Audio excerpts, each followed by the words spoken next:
Bolsonaro, que fatores levaram Trump à vitória? Basília, boa noite, deputada. Eu acredito que os principais fatores foram o foco na questão interna norte-americana, né? Ele está vendo o americano comum, né, da classe média, que é a maior parte da fatia aqui do eleitorado americano. Ele está preocupado com a questão da inflação, né, que vem subindo muito, e o americano não é acostumado com essa questão da inflação. Então ele compara, por exemplo, como é que estava a vida durante o governo Trump e como é que está a vida hoje em dia. E nessa comparação, ele tem saudade do passado. Então esse é o primeiro aspecto positivo.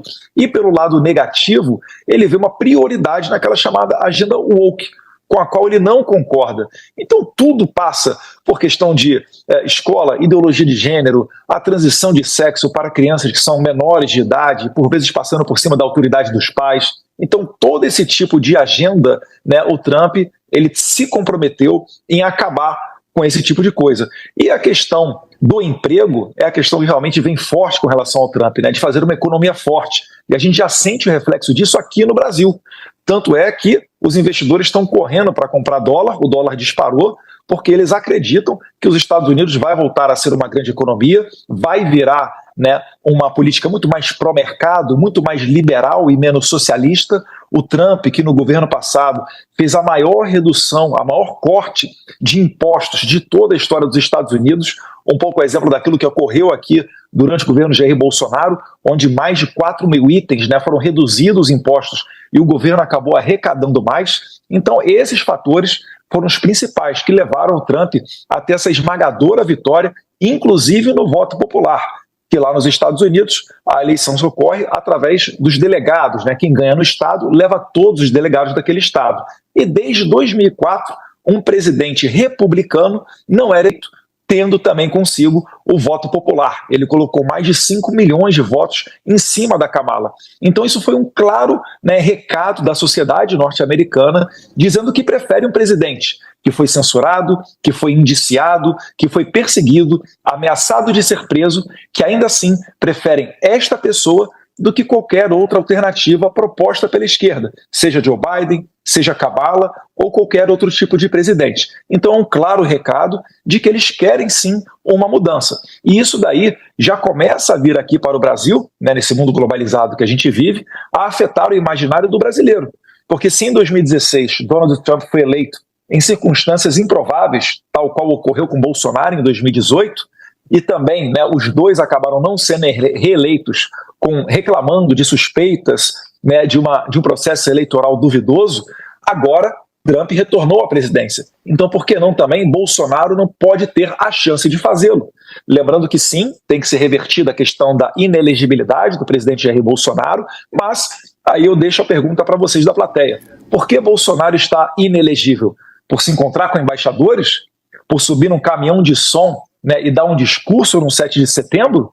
E, por outro lado, o que a gente vê na presidência da República aqui do Brasil é uma pessoa que foi condenada por dezenas de juízes em várias instâncias por corrupção, lavagem de capitais, teve, né, uma manobra jurídica dentro do Supremo Tribunal Federal para retirá-lo da cadeia e depois torná-lo elegível. Então, é a esperança de que Bolsonaro retorne também em 2026, começa a ventilar aqui pelo Brasil. Quando a gente olha para os números da economia americana, a gente vê que a inflação vinha sendo controlada e que na questão do emprego os resultados recentes eram inclusive positivos. Mas o custo de vida, especialmente do americano médio, vem aumentando muito. O que isso quer dizer? Que tá difícil pagar as contas, tá difícil sobreviver, tá difícil respirar. É aquele sufoco para você se manter. E lembrando que é um país que, por exemplo, não conta com um sistema público de saúde como o nosso, ou seja, quando a situação está difícil. Se você tem um câncer na família, quantas famílias não se endividam por inúmeras gerações porque não conseguem arcar com esses custos? Ou seja, uma coisa que a gente está vendo no mundo todo, que é uma classe média, que é um eleitor médio, que olha e fala, não estou conseguindo sobreviver, não estou conseguindo respirar. E me parece que essa vitória tão grande que o Trump teve diz menos do Trump e mais do que se chama nos Estados Unidos de establishment. Me parece que houve um voto, sim, retumbante, mas um voto contrário. À imprensa, da forma como está posta, aos intelectuais, à política tradicional como um todo, para dizer, olha, o que vocês vêm nos oferecer nos últimos anos não faz sentido pra gente, não satisfaz. E eu digo isso porque vale lembrar que o Trump já foi presidente nos Estados Unidos e não foi reeleito. Ou seja, quando teve a oportunidade de governar, não conseguiu levar condições melhores de vida para a população americana, e aí vem a eleição do Joe Biden. E com isso eu passo para a segunda parte que eu queria trazer aqui. A gente vê inúmeras lideranças mais extremistas de direita mundo afora que tem uma narrativa, um discurso que encaixa, porque talvez uma parcela até da centro-direita, da esquerda como um todo, não está conseguindo falar com esse eleitor que fala, não estou conseguindo respirar, não estou conseguindo pagar as minhas contas. Mas quando esses líderes, muitos deles autoritários, chegam ao poder, eles não conseguem entregar. Eles não conseguem fazer diferente. A gente viu aqui no Brasil com Bolsonaro. Bolsonaro se elegeu com um discurso parecido antissistema, não conseguiu melhorar a vida das pessoas, não conseguiu fazer um bom governo, não foi reeleito. A mesma coisa aconteceu nos Estados Unidos. Então a pergunta que eu me faço essas narrativas e muitas vezes cortinas de fumaça cumprem um bom papel de endereçar durante a eleição, mas quando chega o mandato, entregar, fazer mudança é outra história. E vale relembrar, porque o deputado trouxe aqui, que tem uma mudança muito grande entre o sistema eleitoral brasileiro e o sistema eleitoral americano. Nos Estados Unidos não existe de forma bem ampla o arcabouço que a gente tem com a justiça eleitoral. Não existe lei da ficha limpa.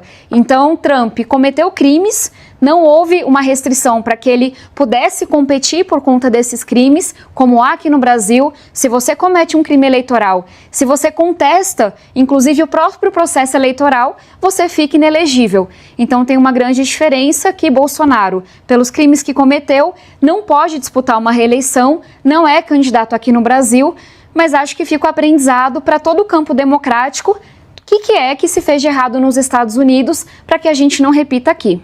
Bolsonaro, você está nos Estados Unidos? Onde e por quê? Basília, eu estou falando aqui do estado da Flórida, né? Acabei de retornar de Palm Beach, que é a residência oficial do presidente Donald Trump, né? O seu resort, conhecido como Mar-a-Lago. Tive um convite para acompanhar a apuração da eleição ontem de lá. Um jantar um tanto quanto reservado, especial. Contou com a presença de diversas personalidades, Elon Musk, Vivek, Trump Jr., Jared Kushner, pessoas que têm uma grande influência internacional, e é por isso que eu estou aqui nos Estados Unidos. Tabata, você também tem afinidade com os Estados Unidos, é formada lá, explica também para o nosso público. Basília, estou falando aqui de São Paulo, sou deputada federal por São Paulo, estava ontem em Brasília, acompanhando a sessão na Câmara dos Deputados, hoje aqui em São Paulo trabalhando, estou no meu segundo mandato, disputei a prefeitura aqui na capital, tive mais de 600 mil votos, então feliz, animada, muito trabalho pela frente. E só para explicar para quem nos acompanha, sou formada em Harvard em Ciência Política e Astrofísica, então por 4 anos morei nos Estados Unidos.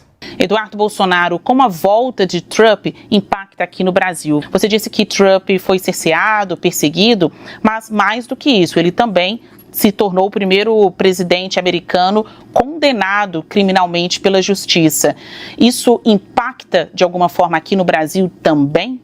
Olha, Basília, se a lei da ficha limpa fosse efetiva, o Lula jamais poderia ter sido presidente. Aqui no Brasil a gente já sabe que há muito tempo não importa a lei, importa quem são as pessoas. Então, como a deputada falou, considerou Jair Bolsonaro um criminoso. Mais uma vez eu pergunto, criminoso por se encontrar com embaixadores?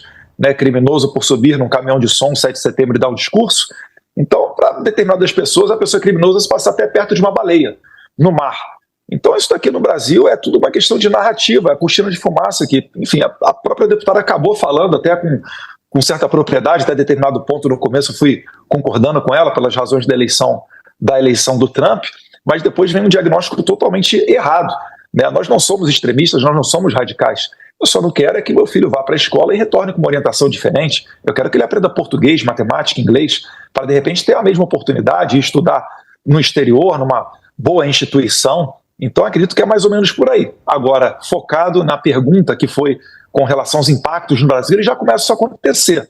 Né? Dias antes da eleição, o Lula, matéria da Folha de São Paulo, falou que uma eleição, uma vitória de Trump nos Estados Unidos traria, né, em cena uma outra face do nazismo. E agora ele dá parabéns, né, e deseja sorte e sucesso ao presidente Donald Trump. Então você já vê aí uma mudança nessa comunicação.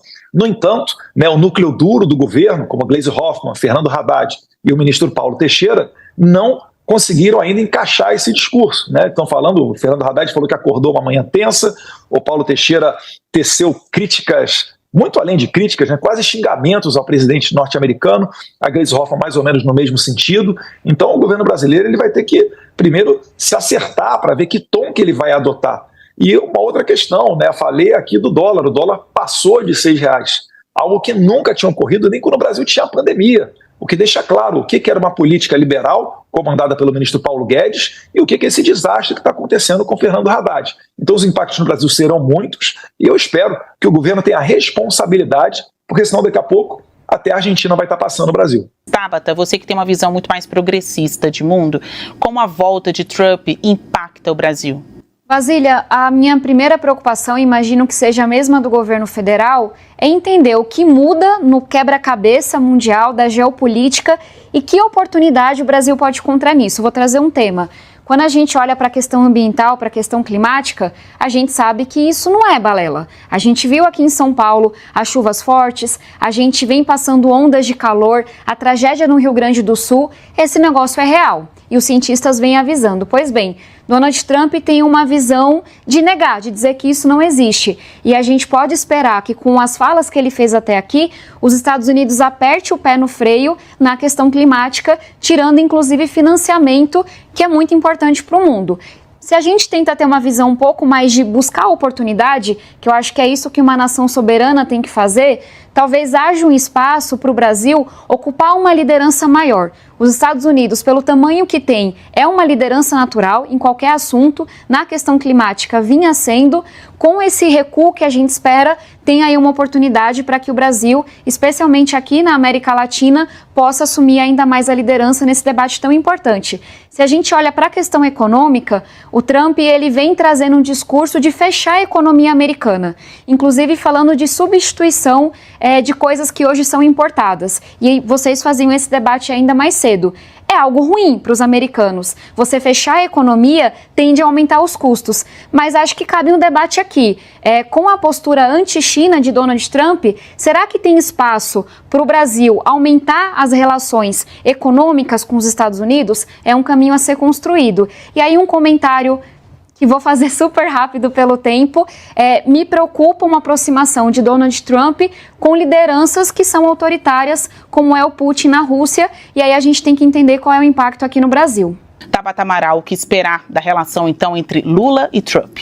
Primeiro, Basília, reconhecer a importância desse posicionamento do presidente Lula e, inclusive, a postura da Kamala Harris, que também reconheceu a vitória do Trump e fez uma fala de estadista olhando para frente. Lembrando que quando o Trump perdeu a sua reeleição lá atrás, ele não teve a mesma postura e é por isso, inclusive, que vem sendo investigado.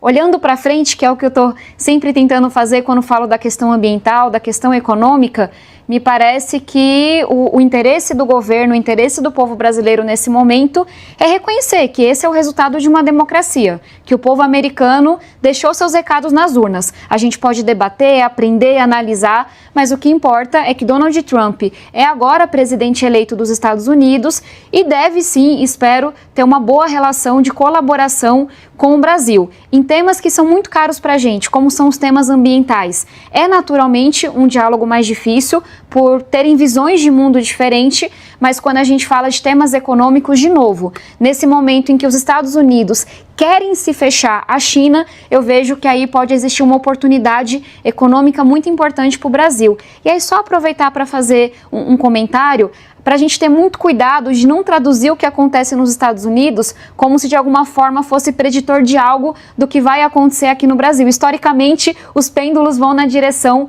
inclusive, contrária, quando a gente olha a história. O que fica é uma eleição.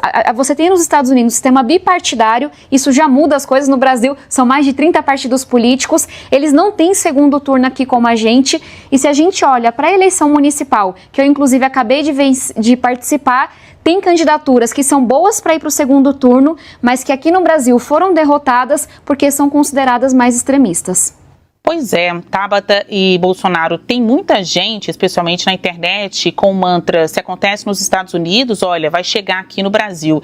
Então, Eduardo, para você, o que esperar da relação entre Lula e Trump? O governo faz sinalizações, demonstrações de que irá optar por uma relação pragmática, menos pessoal. Olha, seria o ideal, Basília. É isso daí que nós realmente esperamos de um governo responsável, né? Só que se o Lula mantiver a sua tradicional conduta, por exemplo, recebendo navios de guerra sancionados pelo Irã no porto do Rio de Janeiro, ele vai ter problemas com o Donald Trump, porque uma das bandeiras que foi muito implementada nos Estados Unidos, de que ancorou o retorno de Donald Trump, é de resgatar a liderança norte-americana e não ser um país onde os outros não respeitam. Eu citei há um tempo atrás a saída do Afeganistão, quando o Biden retirou as tropas de lá. Todo mundo lembra daquelas cenas dos afegãos se agarrando em aviões militares americanos e acabando por falecer depois de se soltar de uma altura muito alta, aquela cena ali que horrorizou o mundo inteiro. Isso daí são cenas que ninguém quer ver se repetir. O Donald Trump, quando ele tentou a sua reeleição e não conseguiu ser reeleito, a gente vai lembrar que muita gente dizia, olha, agora vai ser iniciado com o Joe Biden um tempo de paz. E não foi isso que a gente assistiu naquele momento. A gente viu várias guerras, a gente viu a Rússia invadindo a Ucrânia, a gente vê agora o conflito entre Israel e o Hamas, você vê a China fazendo exercícios militares em torno de Taiwan, a Coreia do Norte voltando a se aventurar em fazer testes com mísseis no Mar do Japão. Então Donald Trump representa o resgate dessa paz mundial e isso passa pelos países respeitarem, por exemplo, essas sanções norte-americanas. Eu falei do Irã propositalmente, porque o Irã agora, pela primeira vez, está mandando mísseis contra o território de Israel. O Irã patrocina grupos terroristas, seja o Hamas, seja o Hezbollah e tantos outros. É por isso, inclusive, que os países árabes que estão buscando paz, os países do Golfo, Bahrein, Emirados Árabes, Arábia Saudita, eles estão apoiando Israel nessa guerra contra os terroristas.